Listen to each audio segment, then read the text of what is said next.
क्यों अपनी जगह छड्डदा पिया, तू व्लॉग ते बना, इससे तेरा कम से कम दिमाग ते फ्रैश रहेगा ना। दिमाग ओहदा फोड़ा बनिया, ऐसा तेरा दिमाग कैसा होया पिया। तू मेरा बच्चा, मेरा लाल, तेरी नाल जिंदगी ते तू जबे नाल गल करदा रहा ना, हुण नाल दस्सिया कि यार तू अपना ते काम कर, कोई गल नहीं, असीं कर लैन्ने, हमें कोई तकलीफ नहीं है, असीं तो खुद चाहुंदे दोनों खैर नाल वसन।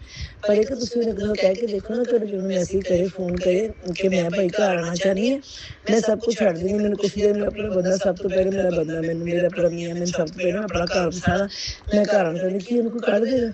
कसम खुदा दी मैं झूठ नहीं बोली, वजू तो रख मेरे दिमाग च की चलदा पिया सी। मैं सोचदी पई मैं ना इस ईमान आई काके नूं लैके तेरे जोड़े नूं सख्ती नाल बोला, मैं अगे खड़ी रही, मैं कहा नाल बड़ी आ गई, मेरे दिमाग च चलदा कि इंज हो जाए, कोई बेहतरीन हो जाए।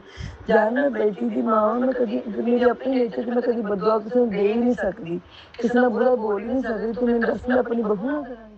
ते बेवकूफ बच्ची जेह्ड़ी अपना आप नूं बर्बाद करदी, अपने घर नूं बर्बाद करदी पई।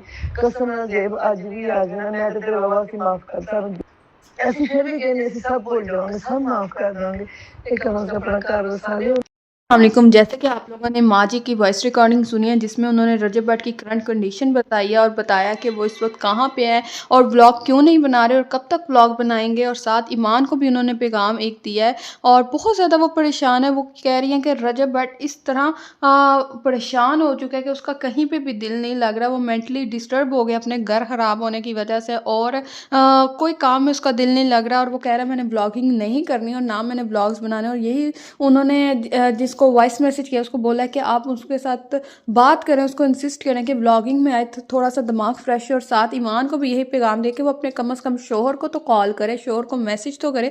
अगर इन गलत फहमियों की वजह से, इतने लोगों की बातों की वजह से अगर नोटिस किया तो उसको चाहिए था कोई और ना सही खुद तो एक दफ़ा रब्ता करती और उससे वजह तो पूछती कि इतना बड़ा स्टेप क्यों लिया है, और अगर नहीं वजह पूछती सिर्फ इतना मैसेज कर दे कि मैं अपने घर वापस आ रही हूँ अपने बेटे को लेके, इतना कर दे, घर वापस आ जाए, हम सब उसके आगे खड़े हैं। अगर रजब कुछ बोलेगा और उसका घर है वो अपने मियाँ को देखे और सब बस कहे कि आज के बाद मेरा मियाँ मेरे लिए सब कुछ है, मैं कहीं भी नहीं जा रही, घर बसाए अपना। और उसने कहा कि ईमान की भी बहुत ज़्यादा बेवकूफ़ी हैं जिसकी वजह से इस हद तक हम सब लोग पहुँच गए और हम लोग हर चीज़ भूल जाएंगे जो उसकी फैमिली ने हमें बोली हैं, गलत बातें, जो कुछ भी हमें बोला है बुरा भला, हम सब कुछ भूल जाएंगे। सिर्फ और सिर्फ एक दफ़ा ईमान अपने घर वापस आ जाए और रजब को अपना ले और रजब को कह के मैं हमेशा आपके साथ हूँ। और इस तरह की माँ जी ने बातें की और कहा कि ये लड़की अपने बेटे का सोचे और रजब भी सोचे। हम उसको भी समझाते, हमारी दिली ख्वाहिश है कि ईमान और रजब एक हो जाएं और ये अपना घर खराब ना करें, लेकिन ये कोई समझने को तैयार ही नहीं। उन्होंने कहा कि हम अपने बेटे को समझा लेंगे, ईमान एक दफ़ा आए और हम बैठ के भी बात कर लेंगे।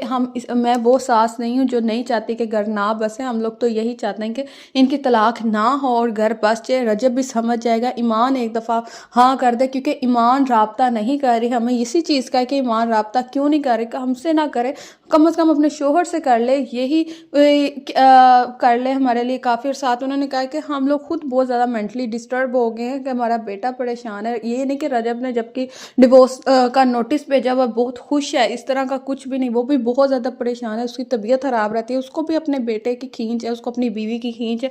लेकिन हालात इस तरह के बन गए जो हम लोगों को नहीं बता सकते कि क्या कुछ हुआ। लोग हमें बुरा भला कह देते हैं और दूसरे की फैमिली को कुछ भी नहीं कहते। जब उनकी चीज़ें निकलेंगी तो सब लोग समझेंगे कि कहाँ पे कौन गलत है, लेकिन हम वो तमाशे नहीं लगाना चाहते। सिर्फ और सिर्फ हम लोग यही चाहते हैं कि दोनों मियाँ बीवी एक हो जाएं।